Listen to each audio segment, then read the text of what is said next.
서울포럼 2014 마지막 세션인 도전의 두 번째 강연은 최근 가장 관심받고 있는 커넥티드 이코노미에 대한 강연입니다. 이번 강연은 한국과학기술기획평가원 전략기획실장 맡고 계신 차두원 전략기획실장께서 해주시겠습니다. 여러분 큰 박수 부탁드립니다.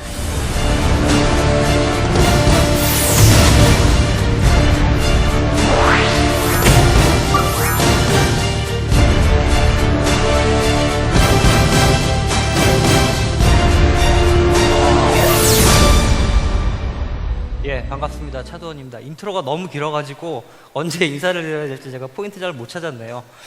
일단 제가 땀이 굉장히 많이 납니다. 저도 굉장히 많은 발표를 해봤지만 오늘처럼 이렇게 굉장히 뭐 학식이라든가 경력이라든가 경험이 많으신 분들 틈에서 했을 때도 저랑 이제 동년배이신 분들이 꼭 계셨는데 오늘 한 분도 안 계세요. 그래갖고 지금 굉장히 긴장을 하고 있는데 잠깐 제 백그라운드를 말씀드리면은 저는 인간공학이라는 건 전공을 했습니다. 2000년대 초반에 자동주행 시스템으로 전공을 했고 그 다음에 우연히 MBA 기술경영을 하게 되면서 이제 그 과학기술 정책, 그 다음에 과학기술이 인간에게 미치는 영향에 대해서 이제 굉장히 많은 관심을 갖게 됐습니다. 그러던 와중에 이제 자연스럽게 인터넷 오브 싱스에 관심을 갖게 됐고 정책이론과 연관을 시키면서 그 부분을 어떻게 이제 펼쳐 나갈 것인가에 대해서 말씀을 드리겠습니다.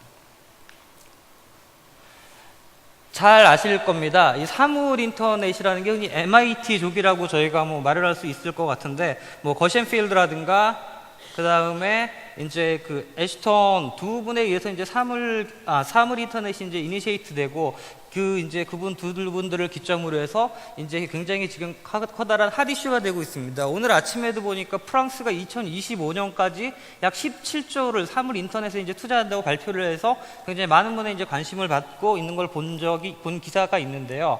옛날 그림을 한번 가져와 봤습니다. 바니버부시라고 미국의 이제 굉장히 유명한 맨하튼 프로젝트를 기획을 하고 그 다음에 실제적으로 집행을 하시고 미국의 과학기술 철학을 정립하신 분입니다.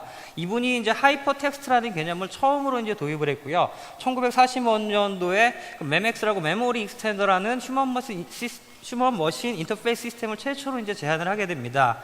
그리고 나서 이제 잘 아시겠지만 이제 팀 버너스-리 같은 경우에 이제 월드와이드 랩을 이제 물리 입자 가속기에 방대한 데이터를 이제 서로 이제 쉐어하기 위해서 만들면서 인터넷이 시작이 되고 인터넷이 이제 RFID라든가 유비쿼터스 개념이 되면서 이제는 IoT 개념으로 이제 발전이 됐죠. 네, 뭐 잘 아시겠지만 IoT라는 게 뭐 어려운 개념은 아닙니다. 어느 곳에서나 어느 시간에서나 원할 때 아무 때나 사물들과 사람과 그 다음에 사물끼리 서로 이제 소통할 수 있는 환경을 얘기를 하고요.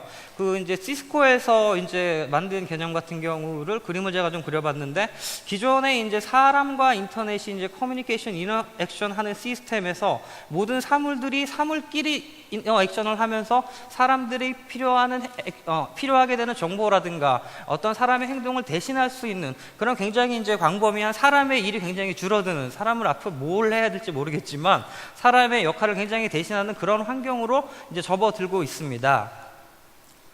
뭐 많이 보셨던 그림일 수 있을 것 같아요. 지금 굉장히 많은 IoT의 액세서리 혹은 이제 프로토타입들이 많이 나와 있습니다. 제일 위에 보시면은 지금 잘 안 되는데 아이페이버먼트 같은 경우에는 이제 와이어리스 같은 경우를 신호를 이제 발생시키는 이제 도로 위에 까는 그런 도로 보도블럭이 되겠죠. 보도블럭이 되고 주차 위치라든가 그 다음에 택시라든가 주차 위치 찾아주는 시스템이라든가 공공재 등에도 이미 많은 제품들이 나와 있고 그 다음에 이제 헬스 쪽에 그 다음에 이제 인간이 이제 뭐 동물들을 키운다거나 아니면 식물을 키우는 것들을 알아서 이제 시스템이 자동적으로 해주는 그런 시스템들이 굉장히 나와 있고 지금 일부 시제품 같은 경우에는 굉장히 각광을 받고 있는 게 이제 브레인 머신 인터페이스 시스템이 있죠.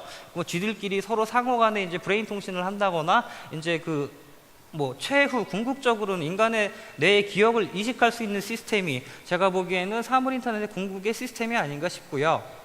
이런 사물 인터넷이 사실은 굉장히 장밋빛 전망으로 지금 굉장히 다가오고 있습니다. 2013년에서 2020년까지 약 14조 4천만 달러, 제가 한국 돈으로 계산을 해보니까 1경 5,600억 원인가요? 감히 발음하기도 힘든 그 정도의 이제 경제적인 가치가 이제 예상이 되고요. 2020년도에 인터넷 사물 연결되는 개수는 500억 개로 굉장히 많은 전 세계의 어떤 things들이 연결되는 그런 세상이 도래할 것으로 예측을 하고 있습니다. 그런데 이제 과연 이런 이제 IoT가 장밋빛 전망만 줄 것이냐? 그 문제는 저희가 다시는 한번 생각해 볼 문제일 것 같습니다. 먼저 이제 저희 원에서 이제 기술 영향 평가라는 걸 하는데요. 첫 번째 경제적인 영향을 보시면은 ICT 기업에 이제 적응하지 못하는 기업 같은 경우는 굉장히 이제 존립의 위협을 겪을 것이다라는 예측이 있고, 어느 기술이나 마찬가지지만 기술이 발전할수록 입안자들, 입안 행정부에서 가장 걱정하는 게 사실은 일자리 감소죠. 기존에 이제 많은 시스템들이 일자리 감소가 사실은 되고 있고, 미국의 하이테크 기업들도 굉장히 잘 나가지만 일자리 창출을 제대로 지금 하지 못해가지고 오바마 정부에서도 굉장히 많은 고민을 하고 있는데요. IoT 같은 경우에도 굉장히 많은 일자리 감소가 지금 예상이 되고 있습니다. 그리고 또 하나 이제 물리적인 영향 같은 경우에는 프라이버시 침해 문제, 그 다음에 사회적인 영향 같은 경우에는 어떤 갈등을 유발할 소지도 있다. 예를 들면은 의료 정보가 유출이 돼갈 경우에는 이제 사회적인 혼란을 야기를 할 수 있고요. 원격 근무라든가, 만약에 원격 근무를 하게 되면 어느 정도의 범위에서 어떻게 평가를 하고 어떤 기준을 가지고 이제 평가할 것인지에 대한 노사 갈등, 그 다음에 계층 간 갈등, 굉장히 다양한 영향이 예상이 되고 있고, 문화적으로는 또 다른 하나의 라이프 스타일을 가진 이제 계층이 생겨나지 않을까, 그들이 또 이제 모여가지고 하나의 세력이 되지 않을까 하는 그런 우려도 있습니다. 그리고 이제 환경적으로는 지금 시제품이 나와 있지만 임플란트된 센서 같은 경우가 인체에 어떤 영향을 미칠지도 아직까지는 좀 더 고민을 해야 되고요. 그 다음에 이제 전자폐기물 같은 경우도 환경에 얼마나 유해가 될지, 저희가 이거는 이제 실제 시민들을 대상으로 저희가 이제 연구를 한 것들인데요. 이런 영향을 예측을 할 수가 있습니다. 그래서 좀 극단적인 얘기긴 하지만 영화에 보면 이런 예가 굉장히 많이 나오죠. 스펠링을 틀렸습니다. 되게 창피한데요. IoT가 가져올 세상이 과연 유토피아냐 디스트로피아냐, 이런 논란은 이제 한 번쯤은 벌어져야 될 시점이 아닌가 싶은데요. 터미네이터 영화를 보면 스카이넷이라는 서버가 사람을 바이러스로 인식을 했고 사람을 어택 들어가고 스스로 로봇을 만들어서 사람과 전쟁을 일으키는 그런 내용이 나오죠. 또 하나 이제 바이센트리얼맨 같은 경우는 앤드류라는 이제 로봇이 스스로 자기를 인간으로 개조를 하죠. 인간으로 개조를 해서 감성과 감정을 가지고 결국 이제 인간이 되는 그런 과정, 어떻게 보면 굉장히 따뜻하지만 굉장히 섬찟한 영화이기도 한데요. 이런 두 개의 극단적인 부분으로 생각을 하면 굉장히 많은 영향을 줍니다. 소셜 엔지니어링이라는 개념이 있습니다. 이게 쉽게 얘기하면 보이스피싱이죠. 어떤 시스템의 허점을 이용하는 게 아니라 인간의 심리 허점을 이용해서 불법 행위를 저지르는 사이버 문제입니다. 지금 페이스북이라든가 다양한 SNS를 통해서 지금 보이스피싱이 일어나는 거 여러분 알고 계실 텐데, 이런 부분뿐만 아니라 안 넘어가네요.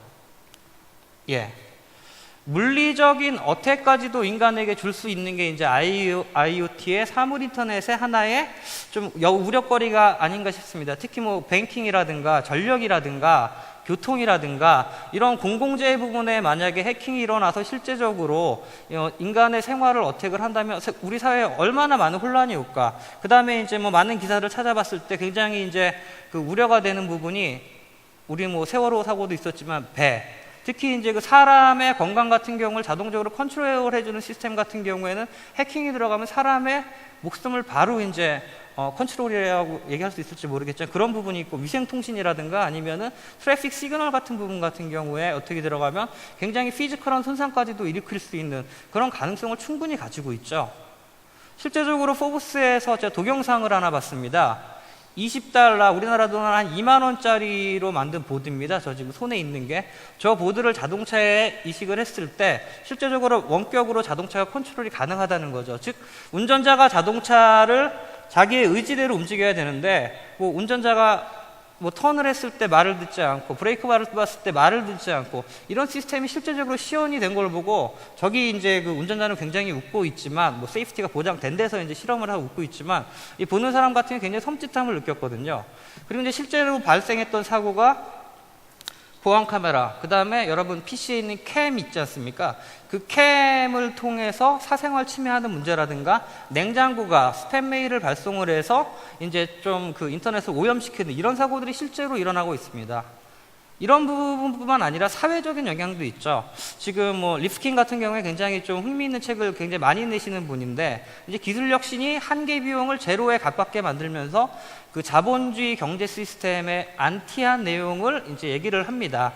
이제 그 협력 경제라는 한계 비용이 제로화되면서 하이브리드 경제를 설명을 하면서요, 그 안티캐피털리즘의 얘기를 하면서 이제 그 핵심에 IoT가 있다. IoT는 단순한 기술적인 진보가 아니라 새 시대를 여는 거대한 물결이라는 이러한 얘기를 하게 됩니다. 기업 쪽도 마찬가지입니다. 여러분이 뭐 세계 1, 2위 기업 굉장히 많은 데이터를 접하시지만 실제적으로 그 IoT를 실현하는 10개의 기업 순위를 봤을 때는 시스코, 그 다음에 셉, 그 다음에 바르셀로나라는 도시, 어떻게 보면 창조 도시죠. 이런 식으로 도시, 그 다음에 AGT 이너내셔널, 그 다음에 보쉬라든가 지브라라든가 굉장히 많은 그 IT 그 솔루션 업체들과 센서 업체들이 그 이제 IoT를 실현하기 위한 핵심 업체로 이제 자리를 잡고 있고요. 그 다음에 이제 가장 혁신적인 그 IoT 기업 같은 경우에는 얼마 전에 이제 구글이 또 이제 거액을 주고 인수한 네스트 홈 오토메이션 기업이죠. 그 기업과 그 다음에 코키라든가 스마트띵스라든가 벌킨이라든가 인텔, 우리가 일반인이 잘 모르는 기업들도 사실 IoT 분야에서는 이제 굉장히 많은 경쟁을 하고 있습니다. 굉장히 상반된 내용을 보여드리려고 제가 이 표를 넣었는데요. 보스턴 컨설팅이라든가 포브스에서 말하는 이노버티브한 기업들과는 굉장히 좀 다른 면을 볼 수 있는 게 IoT 시대의 기업의 판도의 변화가 아닐까 하는 생각을 합니다. 이런 식으로 이제 IoT가 굉장히 뭐 경제, 사회, 그 다음에 우리 생활, 그 다음에 문화 부분에 굉장히 많은 부분을 주고 있고요. 실제적으로 요즘 삼성과 현대자동차와 LG의 미래가 어떻게 변할 것이냐, 어떻게 갈 것이냐, 그 다음에 삼성과 우리나라 대기업들은 왜 글로벌 M&A를 하지 않느냐, 굉장히 많은 논란들이 있는데요. 구글 같은 경우에는 실제적으로 이제 2001년부터 현재까지 147개 기업을 M&A를 했죠. 그 이제 안에 보시면은 그 딥마인드도 있고, 그 다음에 얼마 전에 굉장히 뭐 페이스북이 가져갈 거니 구글이 가져갈 건가 이제 굉장히 조금 많은 사람들의 관심을 끊었던 게 그 타이타닉 그 에어로스페이스의 그 드론 업체가 있었습니다. 그리고 이제 작년까지 이제 보스턴 다이너믹스를 마지막으로 웬만한 그 로봇 업체들을 굉장히 다 인수를 해가지고 구글이 뭐 IoT의 첨단을 달리는 선두에 선 기업이 되지 않겠느냐라는 내용이 담겨져 있고, 페이스북 같은 경우도 이제 본인의 홈페이지를 하나의 플랫폼으로 만들어 가지고 VR이라든가 왓츠앱, 브랜치앱 굉장히 많은 회사들을 인수를 하고 있어 가지고 향후에는 이제 전문 기업이 없어지죠. 자동차 기업, 그 다음에 전자기업, 이런 다양한 기업들이 없어지고 새로운 기업의 패권, 그 다음에 패권 구조가 나타날 시기가 되지 않나 하는 생각을 하고 조심스럽게 얘기를 합니다. 다른 연사분들께서 이제 굉장히 좋은 얘기를 해주셨지만 좀 큰 얘기를 한번 해보고 싶습니다. 커넥티드 이코노미라는 개념을 한번 말씀을 드리고 싶습니다. 아주 오래된 얘기죠. 인류의 빈부의 격차와 인구 증가는 중세에서 산업혁명까지는 사실은 커다란 변화가 없었습니다. 그렇지만 그 산업혁명과 의학혁명을 거치면서 그레이트 다이버전스 대분기를 거치면서 인류의 부와 국가의 부가 결정이 되기 시작을 하죠. 근데 그 원인이 뭐냐? 그 당시에는 머터리얼 디바이드였습니다. 얼마나 많은 물질적인 것들을 가지고 있느냐가 20세기 후반까지는 디지털 디바이드여갖고 정보에 대한 접근성과 처리 수준이었고, 그 다음에는 뭐 박근혜 대통령께서도 다보스 포럼에서 말씀하셨지만 창의성의 격차, 크리에이티브 디바이드가 있었다면, 그 다음에 저는 커넥티드 디바이드, 커넥션 디바이드가 있을지 않을까 하는 생각을 합니다. 창조 경제라는 부분은 사실 1990년도에 이제 그 엘빈 토플러의 그 웨이브 시어리를 기반으로 해갖고 노무라 연구소에서 이제 처음으로 얘기를 해갖고 시작이 됐고요.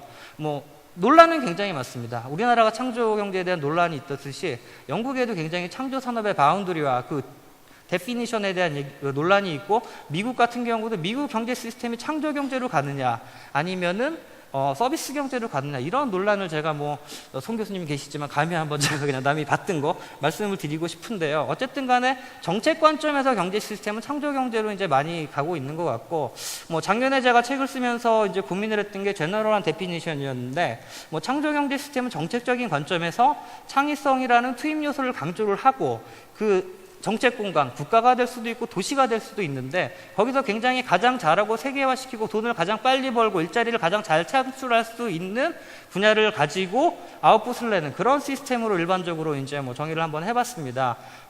우리나라 창조 경제 같은 경우에는 많은 분들이 이제 이해를 하시고 계실 것 같고요. 혹시 창조 경제에 대해서 전혀 모르겠다 하고 생각하시는 분 있으면 손 한번 들어봐 주실 수 있겠습니까? 제가 거꾸로 질문을 했나요? 아무도 없으신데?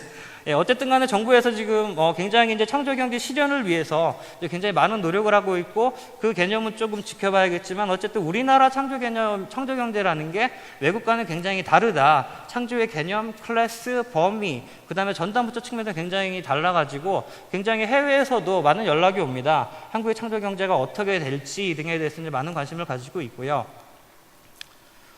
시간이 얼마 없어서 제가 조금 스킵을 하겠습니다. 크리에이티브 블록이라는 말이 있었습니다. 영국이 이제 창조 경제의 종주국입니다. 이제 문제는 그쪽의 창조 경제에서 말하는 창조 산업의 바운더리가 문화, 예술, 좀 단기간에 개인의 창의성을 가지고 뭔가 경제적인 가치를 만들어낼 수 있는 그런 분야를 굉장히 육성을 했었습니다. 그런데 이제 이 정책을 10년을 정부에서 드라이브를 걸다 보니 세계 경제 위기 때 창조 기업의 3분의 1이 날아가고 창조 산업 종사자가 4분의 1이 증발이 돼 버렸습니다. 이거는 뭐냐면은 영국에서 이제 교육하고 그 다음에 디지털 이코노미도 이제 그쪽에서 많이 얘기하고 있는데, 교육과